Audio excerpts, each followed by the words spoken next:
Well, I appreciate it. For Dr. G. Oh, Lord.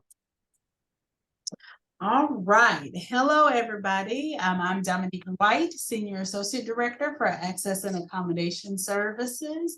And today we're going to have a panel discussion about acquired disabilities or disabilities that come about unannounced or unexpected or that develop over time. I hope that this is an informative discussion for a lot of people, an eye-opening discussion. And with this introduction, I want to introduce one of our interns for the semester. It was her idea to actually host this panel and had my full support for sure. But Miss Lisa Hill is our intern, or one of our interns for the semester. She is a mental health counseling intern. So she is a student in the mental health counseling program here at Arkansas State. And I say intern, but it's really called a practicum, which is a mini internship is what I like to call it. And so she is studying to become a therapist. And this topic was one that was very interesting to her. And I'm going to turn it over to Lisa to maybe share why she wanted to do a panel like this. Hi, my name's Lisa, and I could share my story with you. My husband recently had a below-the-knee amputation, and it made me more aware of acquired disabilities and all of the hardships and, you know, the ups and the downs and everything and the challenges that he faces. So it made me think about everybody else and what they go through, and speaking to someone with an acquired disability, what is it that they would want the public to know? What do they want their loved ones to know to better help them, you know, and not to help them too much, you know what I mean? So that was Lisa's reasoning for wanting to put this together. And I think sometimes until we experience something ourselves or our loved ones experience something, we don't really think about things like what Lisa is talking about. And so it's a great opportunity for conversation. So we're going to go ahead and start the conversation with the first question. And really, it's just panelists introducing yourself to everybody that will be watching, and tell us a little bit about your conditions as much as you're comfortable with, and any one of you all can start.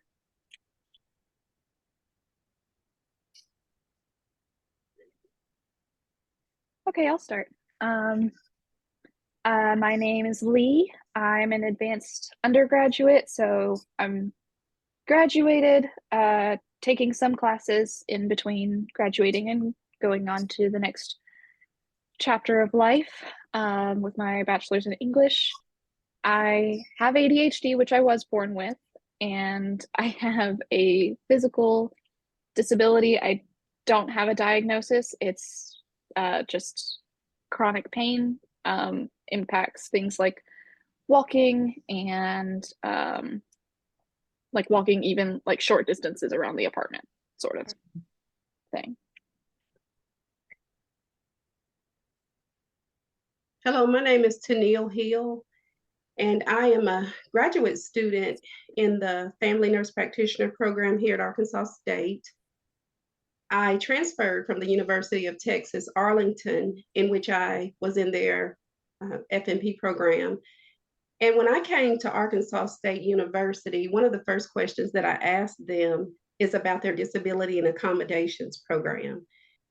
I had failed at that university because, as huge as it is, they did not have enough to help me being a student in Arkansas going to a school in Texas. I have a physical disability. It's a lot. I worked as an RN at UMS for several years on the floor, on a neuro floor. And over the years, the wear and tear on my body I developed cervical radiculopathy. From there, I was told if you don't hurry up and stop working the floor, I was a single divorced mom, so that could not happen. And I worked 2 jobs. I was told by the doctors, if you don't stop working on the floor, you're going to be a patient on the floor. It hit, but it didn't hit like you could be a patient on this floor. Fast forward 10 more years, I get my daughter to nurse practitioner school. My son's in college at UCA, and I have another kid in school. I'm divorced, single parent. There's no time to stop and have a surgery for 3 months, or nor could I afford to be off for 3 months. I do have several diagnoses. I'm in the process now that I am beginning to accept my disability of applying through social services for an actual disability, because of course that takes some time to work on and to accept. But I have chronic regional pain syndrome that has been diagnosed. I have bilateral neuropathic hand pain that has come as a result of degenerative disc disease over the years working as a nurse on the floor. It is in the most severe form ever, and was that led to spinal stenosis, in which I didn't even have enough. By the time I ended up at Baptist at the ER, I didn't even have enough cerebral spinal fluid in my spinal cord to get an injection. It was really severe. I have a diagnosis of post-laminectomy syndrome, most recently as of January. Myelomalacia, which is a softening of the spinal cord, because I had disc pressing on my spinal cord for so long. I was going every 6 months, and they would just tell me it's an indentation. Being a nurse, I said, okay, I got some more time. It's an indentation. It was spinal cord compression. And by the time I made it to the doctor, it was even worse. So I had this soft spot on my spine. I have permanent nerve damage, early stages of cervical myelopathy, chronic severe pain syndrome. So now I have a lot of diagnoses from just having degenerative disc disease acquired over the years from wear and tear from my body. I'm done. Thank you, Tiffany. I'll go next. My name is Bianca Stakes. I am a graduate student here at A-State in the Master of Arts in Communication Studies program. I just finished my 3rd class. My conditions, I can definitely relate to the other panelists in that it's very, very complicated. This has been a 15-year discovery journey, and we are still discovering. But in the simplest of terms, I have dysfunction in 3 different areas of my digestive system, and sometimes my digestive system just stops and I cannot eat, and my nutrition goes down, and I end up in the hospital to try and reawaken my digestive system.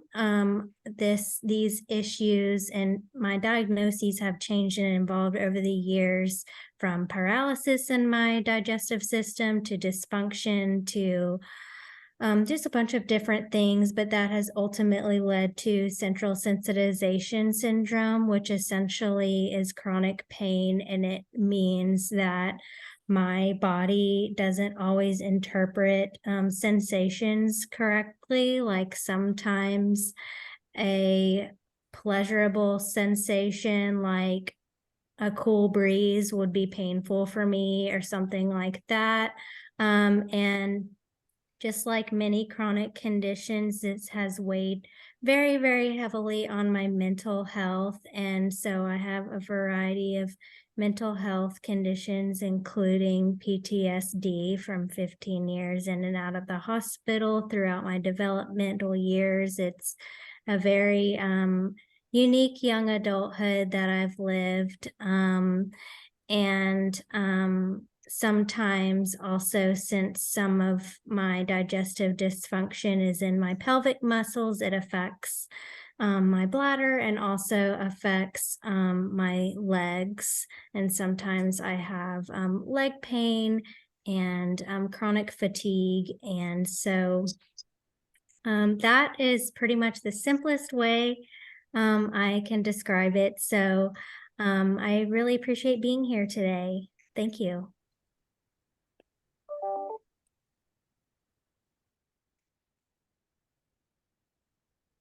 Sorry, I couldn't get my mic to work. Okay. My name is Ashley King, and I'm a graduate at A-State. My major is in English literature. My condition is internally and externally. It's a skin condition that also has to do with my organs, and it can cause my throat to close up. And the skin condition is called epidermolysis bullosa. It's really long. And I've had it since birth. When I was born, the doctors wanted to cut off my legs because I had no skin on them. That's what the skin looks like. It's wounds all over my body, and from my abdomen and back down, I am wrapped in bandages. So it's really hard for me to walk because my skin, when it starts to heal, it will web together, and sometimes I can't straighten my leg, or my stomach area will web and I can't straighten my back, and it's a whole bunch of stuff. But yeah, we don't have a cure for it or anything, but yeah, that's my condition. Thanks for letting me be here as well. You're welcome, and thank you all for sharing so much of yourself, with everyone. So we're gonna move on to the next question. So when did you first discover and understand what your diagnosis was? Whoever wants to answer can. I guess I'll go since I didn't participate in the first one and I was late. So sorry about that. I actually deal with anxiety and depression. So I didn't quite realize that my anxiety and depression kind of causes me to not fully connect my information. Sometimes it takes me way longer than other individuals to grasp their information. It may take them maybe 2 days and they're like, oh yeah, I get it. And it may take me maybe 3-4 days to get it. I realized it was a problem when it was time to take a test, and I would sit there and I would shake, I would move, I would fidget, and one of the girls next to me, and she was like, nope, not today. You're not gonna sit beside me because I gotta pass. And I always stressed out. I don't know, it's just moving, doing something kind of brings more information to me when I'm fidgeting. So it took someone else to get kind of irritated with me for me to see what was going on with myself. Kanisha, thanks for sharing. And then if anybody has any questions throughout, we're gonna be real relaxed here, but you all tell us kind of, again, when you discovered it and understood what actually was happening with you. So I'll go next. First, I wanted to just take a moment to tell you, Kanisha, that you are not alone. I also struggle with anxiety and depression, and I can relate to everything that you just mentioned. When I was attending class in person, like the clock ticking would make me anxious. Like I had to wear noise canceling headphones. And so I just wanted you to know that you're not alone. But as far as when I first discovered and understood my diagnoses, understanding it, I don't know if that will ever happen. But discovering it, that is kind of still happening. My diagnoses have changed and evolved. I've been really blessed to work with some really fantastic providers. I've been to the Mayo Clinic twice. And so I think that when I first discovered I was having issues was about the 8th grade, so right before high school. And it has just been a continuous discovery process. So that's kind of when I first discovered it. But as far as understanding my diagnosis, the jury's still out on that one. I'm still working on understanding the different things that are happening in my body, because sometimes my body functions fine and sometimes it has no idea how to exist. And I'm like, okay, which is it exactly? Right. So that's my answer for that one. That seems like a common thing. Does it feel like you have to adapt and overcome, and just keep on and keep on? Daily. For sure. Anybody else? Or do y'all feel like Bianca feels? This is Tennille, and working as a nurse, this is year 25 in April. So when I have actually not worked in a year and a half this month. And I worked 2 jobs for the last 13 years because I was divorced and had children to raise and get through college. When I first discovered it, I was told 14 years ago that I needed surgery. I could not afford it because I needed to get a divorce. I discovered, so I had a anterior cervical discectomy fusion, which pretty much means I had neck surgery in January of 2021. I went back to work because my manager rushed me to, and I needed to get back. And so when I went to work, every day that I type on that computer, because with my condition, it trickles down from your neck all the way down your shoulders, your hands, your fingers, all the way down to your fingertips. I have hypersensitivity in my fingertips, sharp shooting pains in my hands, my wrists, my fingers. I have tingling constantly along with the constant shooting pains. And I have muscle spasms in my hands. So this is a lot for a normal person, right? Forget the nurse. The nurse, this is a human Tennille. I had the surgery in January and I came back to work because my manager was saying, hey, you're up for promotion. You need to get back here. And that's what I did. I got to work and cried every single day. I would go through a half a box of Kleenex every day, just typing on a computer, my fingers touching the keypad would shoot pains through my hands. They were already shooting down. Surgery was wonderful. It did correct some of the pain coming from my neck, the back of my head down to my shoulders. But 2 weeks after my surgery, I noticed something was not right. I developed really, really bad, severe pain in my hands. I went to Sophor, and just like Kanisha said, I was home. I came home 3 months after my surgery because I had short-term and long-term disability. Just, it was really a confusing time, didn't understand. And every day you wake up, you want your condition to get better. I came home 3 months. 3 months turned into a year. At about month 4, and I cried every single day that I had to come home. I began to get very anxious, never had problems with anxiety before in my life, never had problems with depression. That depression has turned into major depression. I handle it well because I make it a point every day to get up and make myself happy, stay joyous, stay on point, stay focused, but it is a struggle every single day.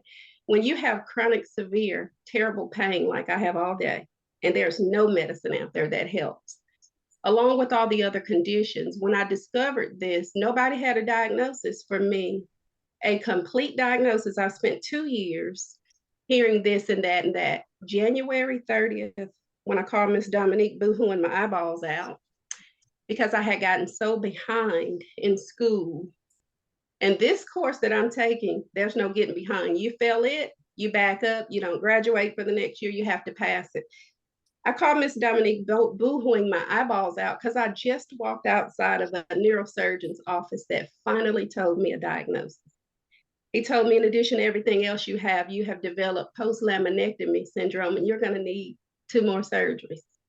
The only thing I can do for you is get you a spinal stimulator. And I finally got a diagnosis along with all the other ones. So that's when I first got diagnosed and found out everything. Thank you.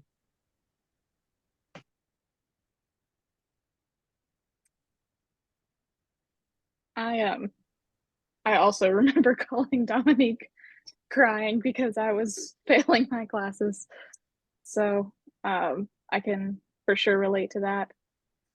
I still don't have a diagnosis. Things are still pretty new for me. In the like summer and fall of 2020, I just started to notice that I was having more pain than I wasn't having pain. And don't really know why. It just sort of happened. And like it took me a long time to understand that I was even experiencing like that what I was experiencing was disabling. And so yeah, it took a while to figure that out, and then it took a while to figure out what to do about it. I am actually on a break right now. We tried pursuing a diagnosis, and all of my tests keep coming back normal. But like, obviously things aren't normal, and so I remember the straw, or the last straw for me, was a nerve test, which was like they put these like needles in you to like listen to your nerves. I don't know. I don't know what they're doing, but the nurse came in and shocked me, and that was not fun. And I understand she had to do it to find where my nerves were, but it wasn't a great time. And then, so I was already having a bit of a panic attack about the needles. And like, she just wasn't super nice. The doctor was like, okay, time for needles. And I was like, hey, bud, I've got this whole protocol with needles. I know you have to do your job, but I will be here for 45 minutes hyperventilating if we don't follow it.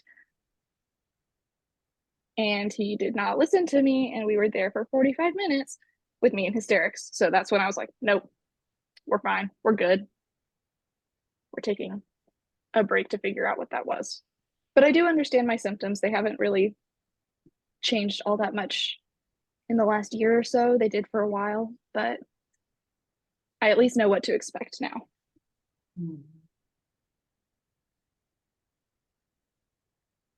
Okay. Are you done, Lee? I didn't know for Yeah. sure. Okay. Yeah. The time I first really realized, well, I was born with it, of course, but when I finally understood that there's something wrong with me is when I was in my early teenage years, and I couldn't do normal things like everyone else. And that's when my depression came in, and I had to start depression medication so that I would calm down. And I have severe anxiety due to taking baths, because baths would hurt excruciatingly. And because of choking from my throat closing, I still to this day cannot eat a hot dog because I'm afraid I'll choke. And yeah, that's when I first noticed, something, I'm different from everybody else, was when I was a preteen about. And can I also add something? Yeah. Because my whole life, I feel as though I've been pretty good, but until I had like life changes like Miss Tennille, but I wasn't married, but I still went through some life changes. And I felt like that is what sparked my anxiety. And then it led to depression. And then sometimes my anxiety is just a little bit too much. And I understand where a lot of you all kind of come from. And it's a lot, when you're depressed or your anxiety takes over, it's like you have to will yourself to say, okay, I got to keep going. I got to get up. I got to do something. And it be so hard. Sometimes you lay there for like days at a time, but if you got kids, you can't even lay there. You got to find a way to just be like, get up, move, do something. Yeah. And I think you all, to be honest, that everything that you're saying is everything I know about what it's like to have an acquired disability. You don't really understand it from day to day sometimes. You don't know when a symptom is going to pop up or when it's going to get a little bit worse than it was the day before or the week before. It is a lot of unknown, which no wonder there's some anxiety and depression related to that. So that makes complete sense to me. And I think you kind of answered our third question in a way, is what were your initial thoughts when you found out about what was going on with you? A lot of you all talked about that really honestly, you know, what your thoughts were. And so we're going to move on to the fourth question, Lisa, if you want to do that. Real quick, I do want to touch Yeah. on a point from my initial thoughts, is that I just remember being really angry at everything that helped me. Like I remember being angry that I had to go to the doctor and angry that I needed a mobility aid and like just pissed off every time I took my meds. Because it continually reminded me that I was disabled and continually reminded me that, like, unlike other people, I do need help. And so just anyone who's dealing with that, and y'all may have felt that way, you may not have. Yeah. But that's not something that I have heard. That's a good point. If you all want to actually tackle that question, you all shared a little bit about what you felt, but if you want to tackle that, what were your initial thoughts when you heard that diagnosis or when you understood what those symptoms would be? So I will chime in. I'll kind of do like a combo. So as far as initial thoughts and feelings, initial thoughts and feelings, because there wasn't like this pivotal moment that changed everything, it has been kind of an evolution. My thoughts and feelings have evolved. And similar to Lee, I have gone through so much anger and having to see this therapist every week, this therapist every week, this therapist every week.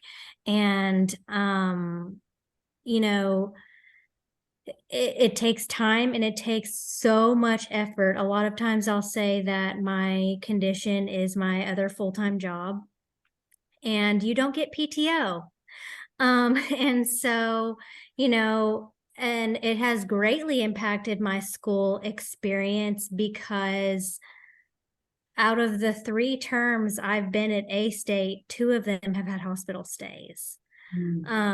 Week-long hospital stays. And thankfully, my professors have been fantastic. I haven't had to take an incomplete or anything, but having to do 3 weeks worth of work in 1 week is well, it isn't designed to be that way.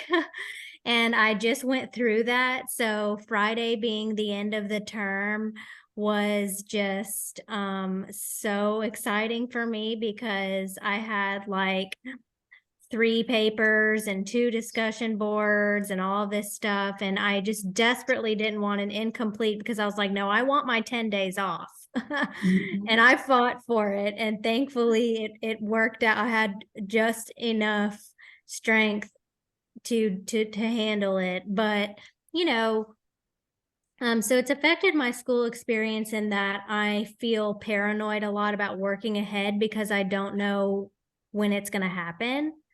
And I'm the same way at work. I'll try and work far ahead because I'm like, I literally have to prepare for being sick because I don't know when it's going to happen. I don't get a warning, you know, and so that's how it's impacted my school experience. But thankfully, I have had really great experiences with my professors so far. And, you know, with the Access and Accommodation Services, I have that support in the event that I wouldn't have that support from my professors, which I don't imagine being a problem, but that support is available, and that it's always good to have that and know that that's there. So that's how it's impacted school. As far as day-to-day life, it's the same thing. when I'm well, I'm like anxiously awaiting for the next flare up. And so, on a daily basis, it is just this anxiety and fear that when I'm doing well, that it's too good to be true. It's difficult to be mindful and enjoy when you feel well because you're like waiting for the other shoe to drop. And so, it affects me a lot daily, especially mentally, and emotionally. It's very hard to deal with. It's very hard to accept. And it's easy to compare yourself to able-bodied people. And so I would say that's how it affects in as simple terms as I can say, I'd say that's how it affects my school experience and my day-to-day life. I know for me, I don't know. I find it emotional at times because I remember before I had anxiety, like I used to be so happy and carefree. I didn't have stresses, and it's like now the smallest thing stresses me out. I overthink every little thing, and sometimes I just think, I just want to go back to being like the way that I used to be. I feel like I was fun. Now I feel like I'm like somebody's grandmama. I don't know. Um, and I don't know exactly how to say it, but like with African Americans, like we don't quite look at mental health the way that we should look at mental health. I feel like you don't quite get the support. Like even like with your parents or someone, they're just like, "Oh, you just need to get up and do something. You just get up and just start it. That's all you got to do." And they don't understand starting. It's like the hardest part. When you get up and you don't even want to like take care of your body. You know what I'm saying? It's almost like taking a bath, brushing your teeth, washing your face. I know it sounds disgusting. I'm sorry. But there are days where I don't have the energy. I don't have the mind state to do it. And like it's hard to encourage yourself. It's hard to tell yourself like push, push, push. And you're just like, oh, whatever. And the more you try to get away from, let's just say, assignments or your own personal problems, the more I sleep. So my stress tells me lay down, tomorrow come, but I'm not realizing that tomorrow my problem is still going to be there. So I need to find a way now to fix it. So in my mind, I'm just like, take me back to who I used to be. I don't quite Yeah. like where I am. So mine's still a struggle. I just really ain't. I'm not there just yet. And it doesn't sound like anybody is. And what even is that? What even is being there? You know what I mean? Because you can be great for a long time and then something just hits you. So I don't even know if there is a place that's there where you just are completely fully accepted and got it all together and all that type of stuff. Yeah. So thank y'all for sharing. Anybody else? Your Miss Dominique, interaction and how that impacts your school and day to day. Miss Dominique, I'd just like to say this. Yeah. And kind of to high point on what Kanisha said, with African Americans, some of them, what I hear in clinic, working in the internal medicine clinic when I did work, a lot I heard, oh, I don't believe in depression, or, oh, I'll let the Lord handle it. Well, guess what? My mother grew up to not believe in depression also. I spent a lot of time educating her because my sisters are nurse practitioners, also educating her and correcting her nicely. She's my mommy. That's a myth. It's not true, and it is okay. And what I did after I was already seeing a therapist about 4 years ago. So when this event happened, I reached out to the therapist I used to see and said, "Hey, I need some help. I've been crying every day. Every single day for a year, I get up crying at the time I'm supposed to be clocking in at work, kind of like Kanisha said, not wanting to get up, not wanting to get dressed, not wanting to comb your hair.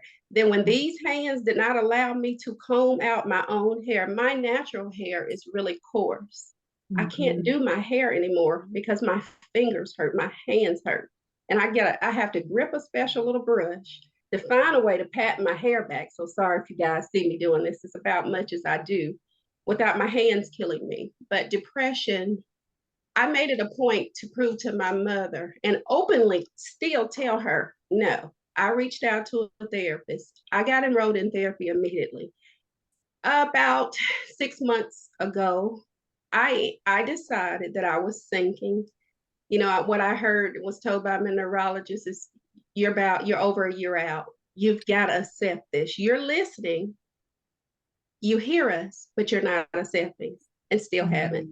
I decided I was going to go ahead on my own, not working because remember, I don't work on my 2 jobs anymore. I went ahead and got a psychiatrist on board. I reached out to a local health center and asked my PCP for a referral, not only for psychiatrists, but I wanted to bring on a psychiatric nurse practitioner. I know that my mental health is not good. The pressure that I feel when there's a nurse simulation module that says it's 60 to 90 minutes to complete, and it takes me 8 or 9 hours to do it. Speech to text is awesome, but it works slow. A normal functioning student could do that assignment in 60 to 90 minutes. It takes me 8 or 9 hours. I stay behind.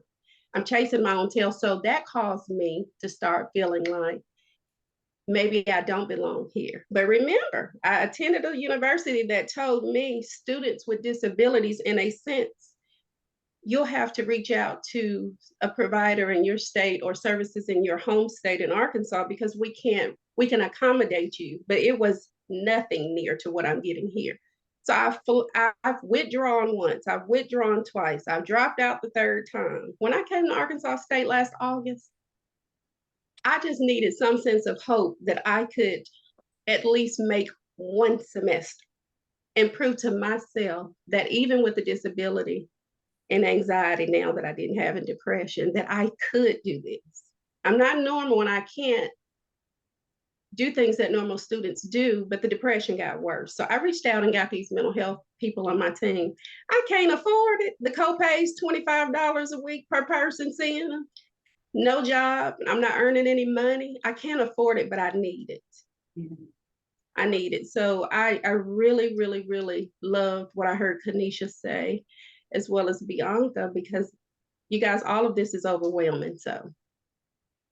And I'd like to challenge that thought, to Neil, for all of us about what is normal in the first place, because we are living to ages, with technology and medicine and stuff, people are living longer, and eventually all of us are going to be experiencing something, and that's the normal now. So I think we have to work on reframing our mind about us being normal and not normal, because everybody, I'm not discounting what everybody is experiencing, but everybody is going to be going through some level of disability. That's why we talk about it all the time, because we have to normalize what having conditions looks like and means, and what having disabilities looks like and means. It's just as normal as anything else, I think. But it takes a while to get to that mind frame, though. Yeah. Anybody else want to share your initial thoughts when you kind of understood what you were going to be experiencing and how that's impacted you from day to day or school? My day-to-day life looks is much better now. Like I don't expect to feel like this forever, but right now I am in a good place. I have things pretty managed, as much as that can look like today was a particularly difficult day, and I haven't had a day like this in like, I don't know, 6 months. And if this panel was in person, I would have canceled, but it's fine. But like got out of bed, and that was like, I knew before I got out of bed, I was like, today's not gonna happen. But I was like, maybe sometimes we think that, and sometimes we're doing better than we think. So I got up and fell over and had to call my roommate to come and get me. And I was like, nope. And I texted my boss and I was like, I ain't coming in today. Which I know I am very fortunate. I don't really have a boss at my work. I'm in charge of my own department. And so the work gets done when I'm there. It doesn't get done when I'm not there. But I'm the one that says how fast the work gets done. So,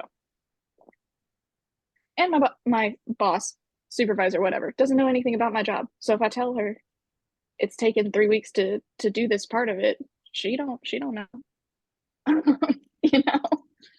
But yeah, the ADHD makes it's a very unique experience because of the like memory. Like I'll forget to take my meds, and then it's like, why is today awful? Well, we didn't take our meds. I don't take my meds twice. We have that figured out. I don't forget that I've already taken them, which is more important. But like I won't forget that I'm in pain, but I will forget that the sensation I'm experiencing is pain and that I can do something about it. So it's just like, why is being in the target the worst thing ever? And that takes a minute to figure out what's going on sometimes and remember some basic vocabulary words. On a normal day, like this semester, I'm really lucky I get to drive to my classes and my work just because of where they are. And in the past, I was lucky that like this disability showed up with the pandemic, and so I could Zoom into classes that I couldn't walk to, which that has gone away, and that's difficult. But you know, just taking it day by day, it really helps that like my roommate is also one of my best friends. She grew up, her grandparents and her parents were in special education and disability advocacy and everything. So like I have her fidget cube and her little pen to shake around and stuff during this meeting. And so having that support like at home that like understands me as an individual, but understands on like a technical, legal, like the fine print level, what's going on as well is really helpful. That's awesome.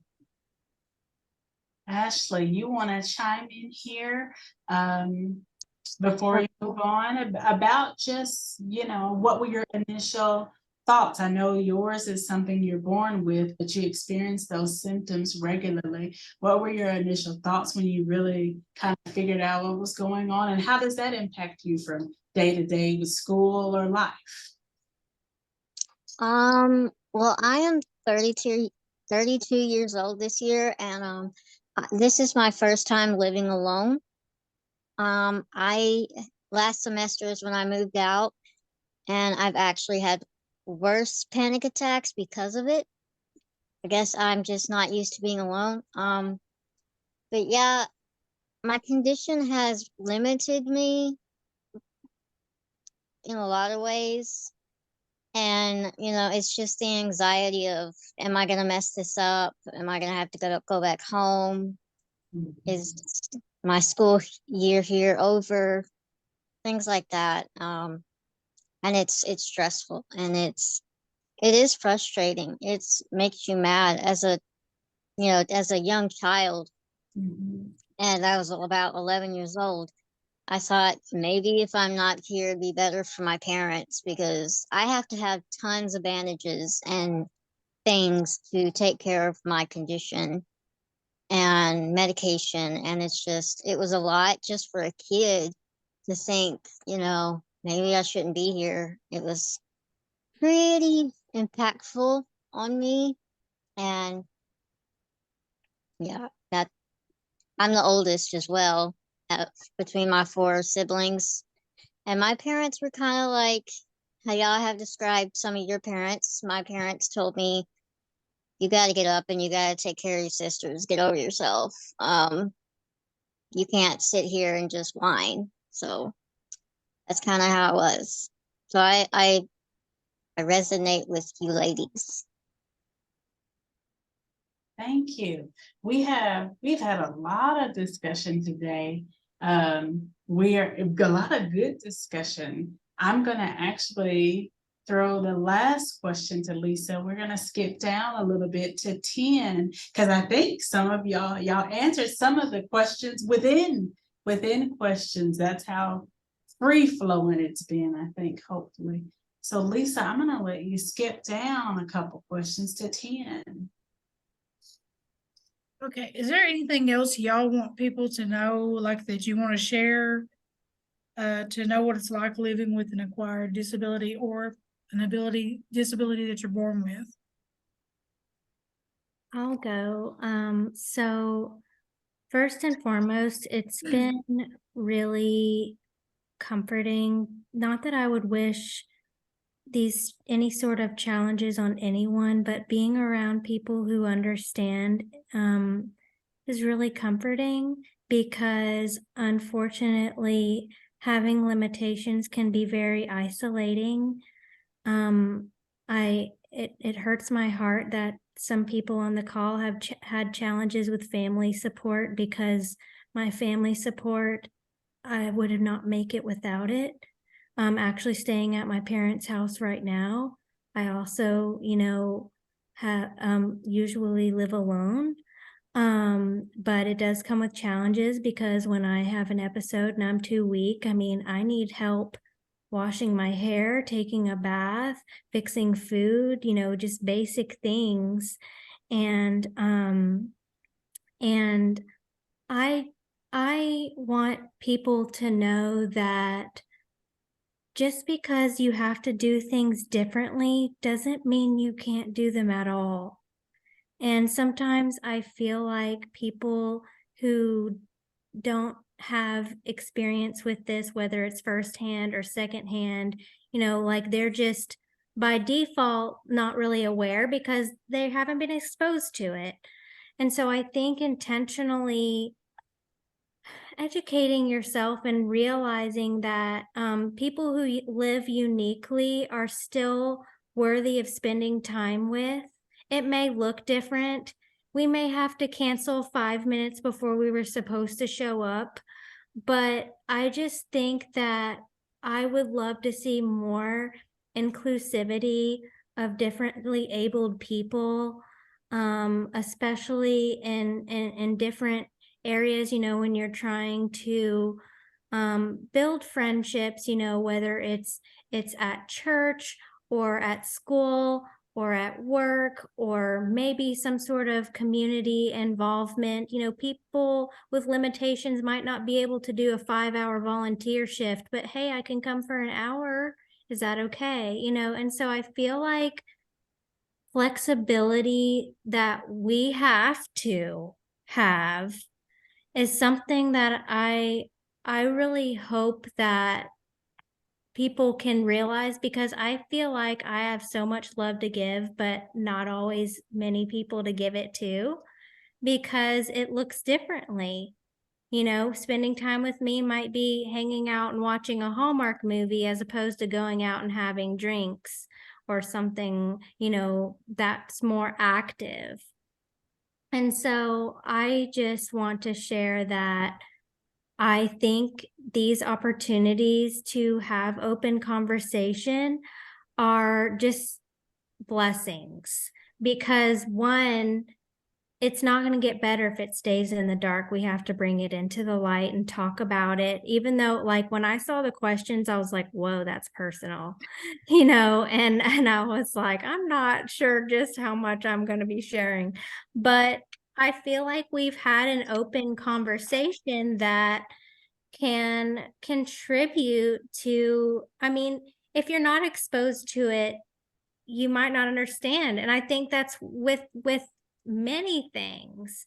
And obviously we will not be exposed to everything in our entire lives, but I just think that just like anyone else who might have more ability than someone with limitations, we're worthy of a high quality life too.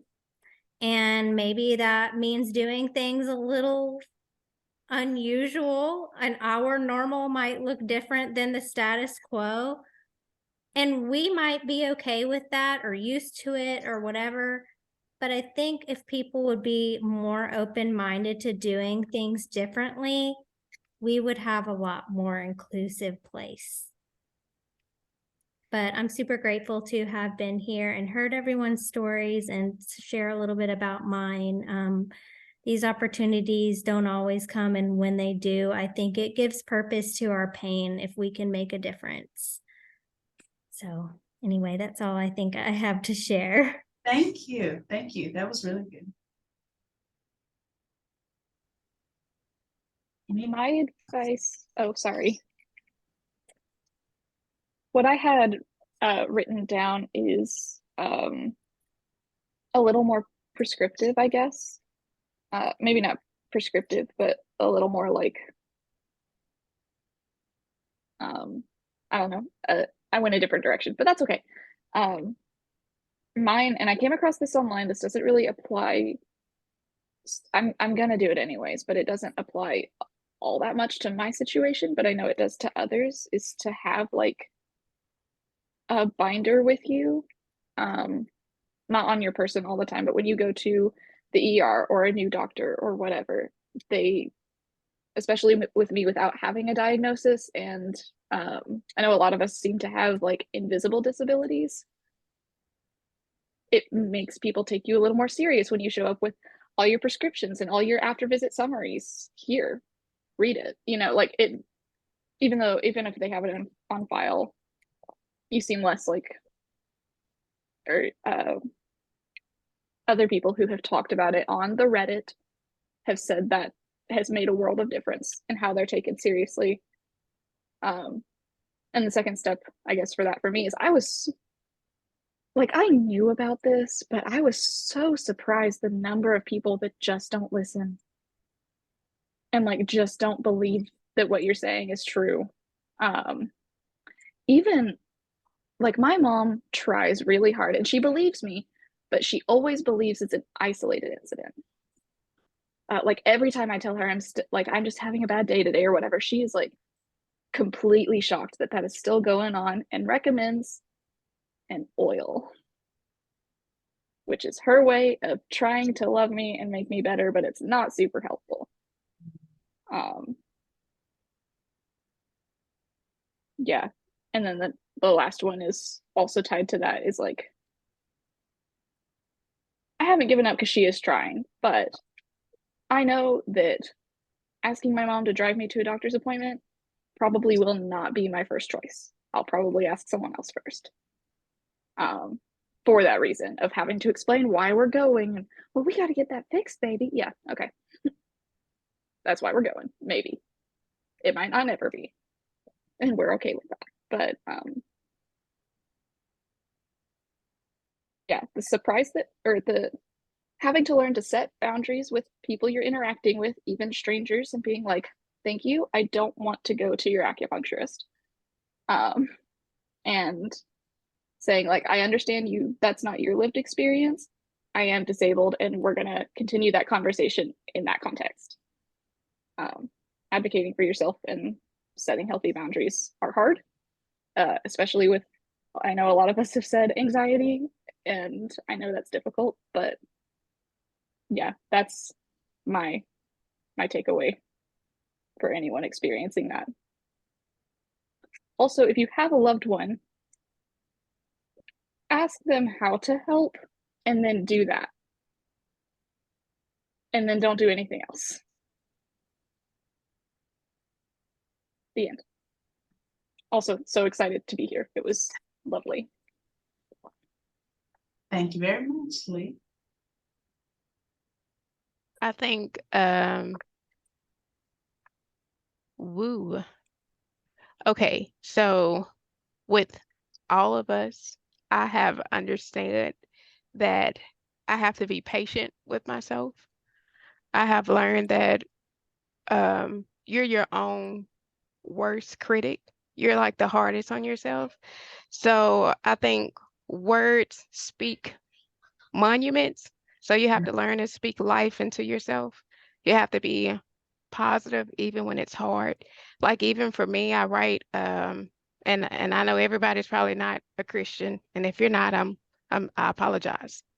But in my bathroom, I write down encouraging scriptures on the mirror, just something that constantly reminds me, okay, you can do it. No matter what you got going on, you can do it. Mhm. And like with my anxiety and depression that I experience, for others, I would say they got to be patient. Like they have to understand a lot of stuff because I've lost so many friends with having my anxiety and depression. You know, with that, you build walls. You're skeptical of like a lot of things. And then if you're hurt once, you're gonna feel like, oh, you're gonna hurt me again. So I just feel other people just have to learn to have patience.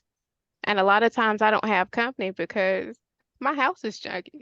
So I don't allow people to come over to my house. I don't have that extra energy to clean up when you have other people that's like, oh, it only takes 5 minutes. Yeah, but in my mind, it's going to take me about 2 hours to get dishes done. Then I got to do this. And by that time, I don't want you over here. I don't want nobody over here. So people just have to learn to be patient with you. And I think also it goes back to what Bianca was saying. We have to let people know the struggles that we go through, or I wouldn't even say struggles, our differences that we have. And I say that we have to let people know what's going on. A lot of times we hide behind our differences because we're so afraid to be different. And I tell my kids all the time, I'm different and I know it. I'm weird and I know it. And I love it. Some days I love it. Some days I don't. But it's all about the way you embrace it. It's hard times. It's always going to be hard times, whether we have a disability or don't have a disability. Life is just tough itself. And I just think every day that you get up and you move, you can always think about somebody that's dependent on you. Somebody's always dependent on you, whether if it's someone at your job, whether if it's your kids, whether if it's someone that you help out. And that's something I've learned too. Like days where I'm just feeling completely down and I'm just struggling to get out of it. A lot of times, me helping someone else with something helps me in return. So I think also just, I don't know, just love on yourself, love on other people. Like things will get better. That's good. Anybody else? I'm blown away by Kanisha. Yeah.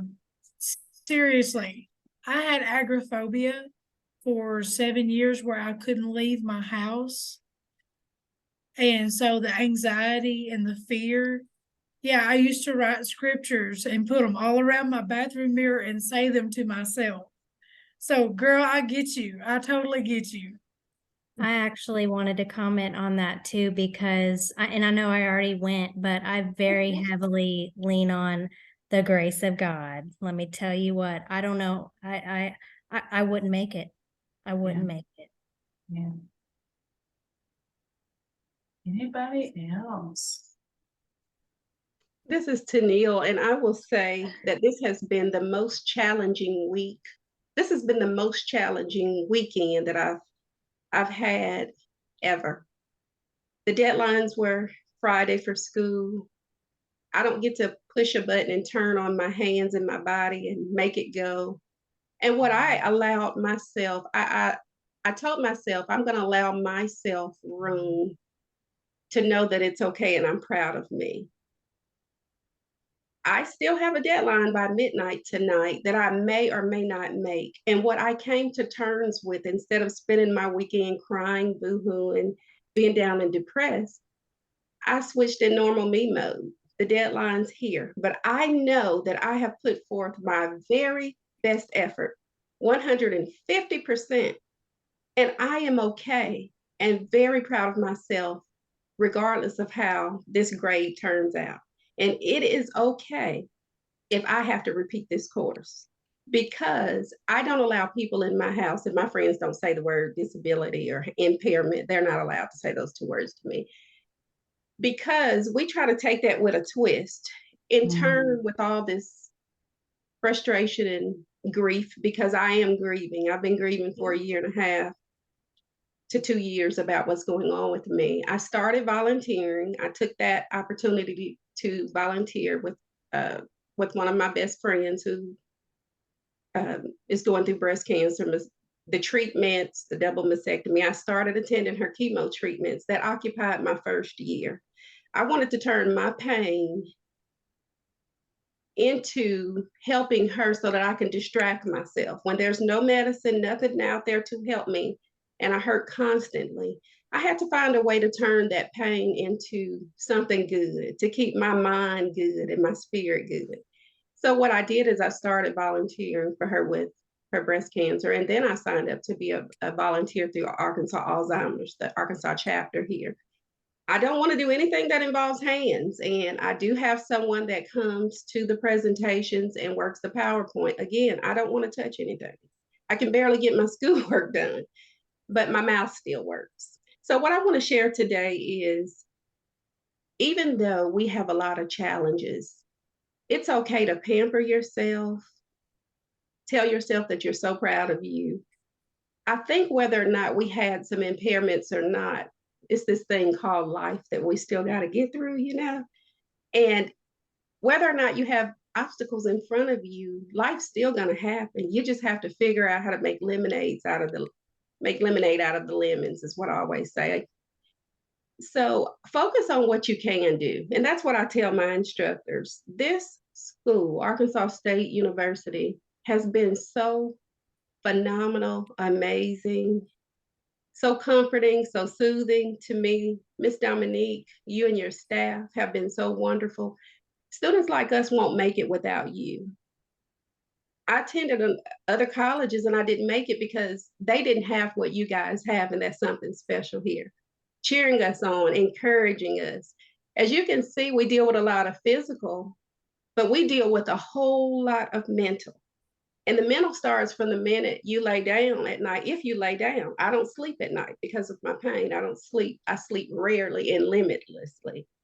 But it starts when you get up in the morning. So when you approach students that do have disabilities, just know that they're going through a lot.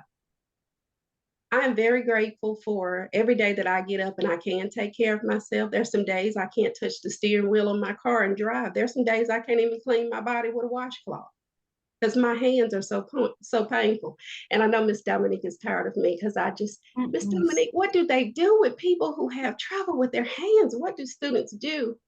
Yeah. I do believe that in the future that I want to see a lot more help for people with disabilities with hands. And I said to her, there's a lot of resources for the blind. There's a lot of resources for hearing impaired. But what about the people that struggle with using their hands? You know, I want to see more of that in the future. But I just tell myself, take care of your spirit, take care of your mind, pamper you, reward yourself for the things you can do. That's really important. And don't have too much pride. This is day one, conversation one with Miss Dominique. And like the other said, don't be afraid to ask for help. And with our instructors, this staff at this university is amazing. They go over and beyond. They don't have to. And they do a lot more than probably they should sometimes to help us succeed. We just need a little help. You know, those of us that a 3 or 4 day extension or 1 day extension on assignments, that is wonderful. We're so blessed to be able to get that. So don't have too much pride.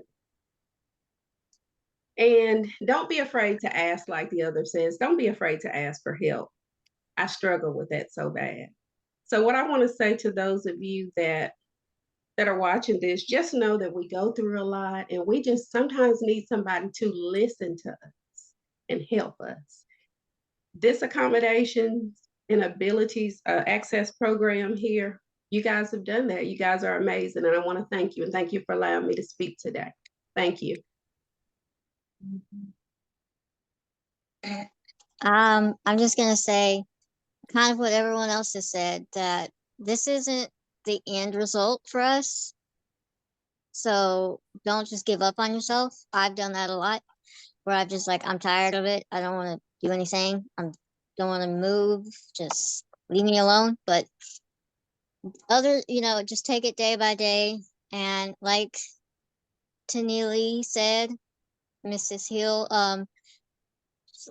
if you see us out there struggling, please do help, because I have ridden in a wheelchair, and going up those ramps to get into the buildings, they're kind of hilly, and I've had difficulty. I've had to turn around and push myself backwards just so I could get up the hills, and I've gotten so frustrated that people are just walking by that I've just said out loud, "No, I'm fine," being sarcastic. But yeah, if you do see us struggling, and yeah, I have anxiety and I'm scared to ask for help, so I don't. But sometimes I get so aggravated. But that's on me. But do try to help us if you can, if you have time. That'd be great.